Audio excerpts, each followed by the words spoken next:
வரலட்சுமி பூஜைக்கு அம்மனை அழைச்சிட்டு வர சுமங்கலி பெண்களுக்கு ரிட்டன் கிஃப்ட் கொடுக்கறதுக்காக எல்லாம் வந்து பேக் பண்ணிகிட்ருந்தோம். வெத்தலை, பாக்கு, பூ, 1 ரூபாய் தட்சணை, வளையல், சீப்பு, கண்ணாடி, கண்மை இதெல்லாம் வந்து ரிட்டன் கிஃப்ட்டுக்காக வந்து எடுத்து வச்சுருந்தோம். இப்போ வந்து அம்மனை வந்து நாங்கள் அலங்காரம் பண்ணிகிட்ருக்கோம். அம்மன் அலங்காரம் பண்ணுறதுல அந்த பீடத்தில் ஒரு கலசத்தில் கொஞ்சம் பச்சரிசி நிரப்பி வெத்தலை, பாக்கு, ஜாதிக்காய், மாசிக்காய், ஏலக்காய், புனுகு, ஜவ்வாது அந்த மாதிரி வாசனை மிகுந்த பொருட்களை வந்து உள்ளே போட்டு அது மேலே வந்து அம்மனோட முகத்தை வந்து ஃபிட் பண்ணியிருக்கோம்.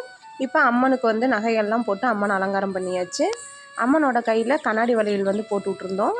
அம்மனுக்கு எக்ஸ்ட்ரா 2 கையில் பின்னாடி தாமரைப்பூ இருக்கிற மாதிரி ஒரு செட்டிங் வந்து பண்ணியிருந்தோம். அதுக்கப்புறம் வந்து நம்ம எந்த தாலி போடுறோமோ அந்த வழக்கப்படி அம்மனுக்கு தாலி போட்டு மாலையெல்லாம் போட்டு விட்டு அதுக்கப்புறம் அந்த பின்னாடி வைக்கிறது, ஜடை வைக்கிறது எல்லாம் வச்சோம்னா அம்மன் வந்து ஒரு கல்யாண பொண்ணு மாதிரி இப்போ வந்து அம்மன் ரெடி ஆகிட்டாங்க. இப்போ அம்மனை தூக்கி அந்த பீடத்தில் வந்து வச்சாச்சு. அடுத்து பூஜையெல்லாம் இன்னொரு வீடியோவில் பார்க்கலாம்.